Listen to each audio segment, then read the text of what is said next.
feel like I linger. Welcome back to the LS Darius YouTube channel.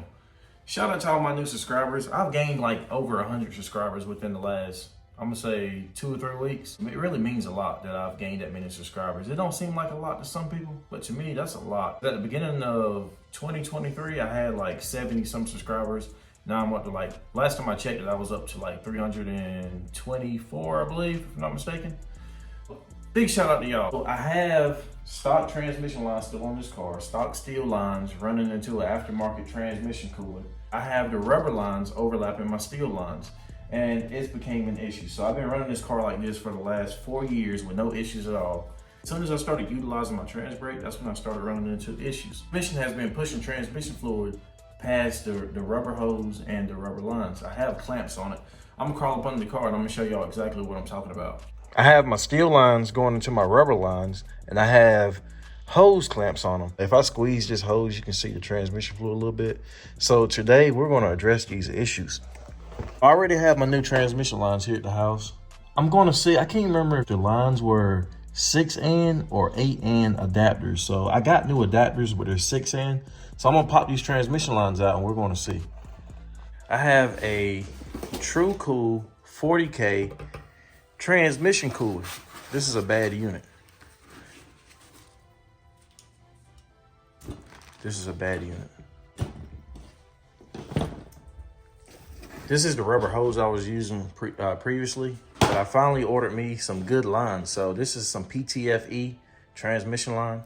I think they're 7 foot per line. So I shouldn't have any issues with this. It holds a whole lot more PSI than these rubber hoses will, because they're steel braided. I have a 2007 Tahoe, and I've been running this exact transmission cooler, and I have seen a night and day difference in my transmission temperatures. So it went from when it was 100 degrees outside, it used to run around about 180 to 190 transmission temp, and that's just cruising on the interstate. Now when I ride, when it's 100 degrees, it usually runs between 30 and 40 degrees hotter than the temperature outside. So if it's 100 degrees outside, my transmission temperature would be like 130, 140, and that's good. Obviously, the 4060s, or really any transmission, heat is the death of your transmission. So you want to try to keep your transmission as cool as possible. So that's what we're going to do here. This is my transmission cooler that I'm running on the car right now. It's just a little Amazon cheap cooler. I probably pay like 20 bucks for it. I don't even know what the transmission temperatures get in this car. I don't even have a transmission temperature gauge in my car. I would like to put one in there, but hey, we'll worry about that at a later time. Hey, the less I know, the less I have to worry, right? I'm about to go up on there and pop these transmission lines out, so I'm gonna try to take these brackets out without removing my bumper, just so I can get down here and get to this transmission cooler and take it out. So there we go, we've got to make this happen. Oh yeah, by the way, shout out to my fiance. She bought me a creeper. Man, it saves my back, it saves my neck and my back. Oh, my neck, my back, my neck and my back. It saves both. Both of them. Both of them.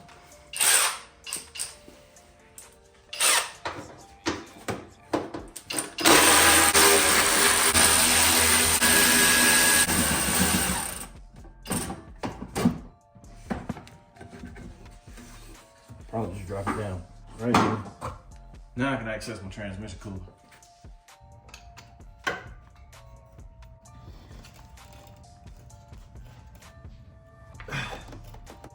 Maybe I need to switch positions. What you think? Yeah. 3 hours later. 3 hours later. 3 hours later, we're still working with the same bolt. That thing is a pain, man. It's in an awkward position. I think for the top bolt, I'm probably gonna drop the transmission down just so I can get to the top bolt. You know it's bad when I had to have my fiance to get up on here and do this. I can't believe I let this thing defeat me. Is it gonna come out? It shouldn't, because a lot of it drained out the other side of the line. If you can just keep the line high as you possibly can, once you get it out, we'll be good to go. It should try to pull the line off. Yep, it's off. This is the adapter we have. So it's a male to a male end going into the female. Try to thread it in, let's see if it fits. That's perfect. The next day. About a week later, I've been ordering the wrong parts because obviously I don't know what I'm talking about. No, you are so dumb. You are really dumb. For real. And I just realized this whole entire video, I've been calling these fittings adapters. These are not adapters. An adapter would be you taking a 8 and converting it into a 6 and. That would be an adapter. But a 6 and a 6 and would not be an adapter. That would be a fitting. Yeah, I just wanted to clarify that. So this here was the last piece of the puzzle that I needed.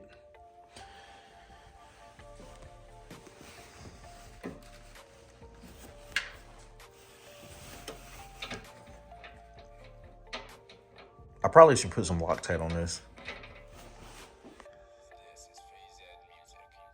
It's so cold, my Loctite don't even want to come out.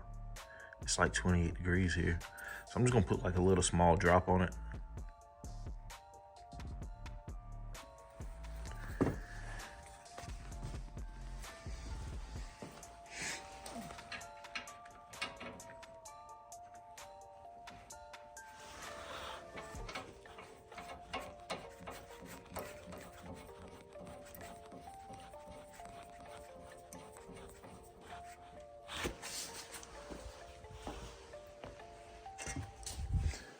I'm probably gonna put some Teflon tape on this fitting here. And I'm gonna thread this 90 on here. And then my lines will connect here, just like this. Transcooler's installed. I got my lines ran. They're ran nicely back here. Got them zip tied behind my bumper. They're not gonna get in the way of anything. So I used my brackets that came in my package. I just mounted it behind my bumper support. And it's sturdy, like, y'all can't see it, but I'm shaking the transcool and the whole car is rocking. Like it's about to fall off the jack stands. It's so sturdy. Let me hop on my creeper. See how what it look like I'm putting the bottom. So I ran my lines along the frame rails. I zip tied them to my existing wiring harness.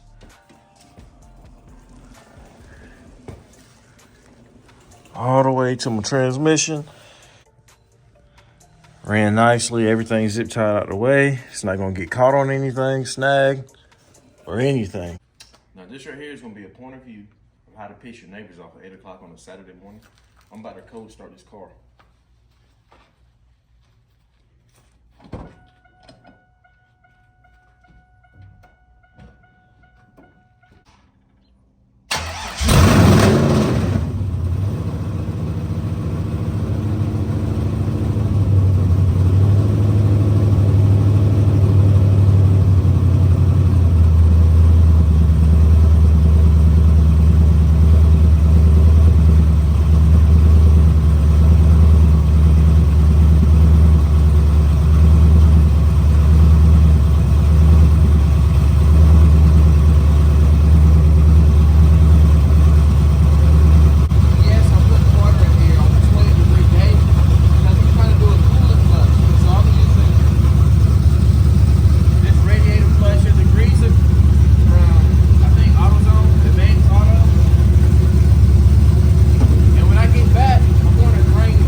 boys, that's about to do it for my transmission cooler install.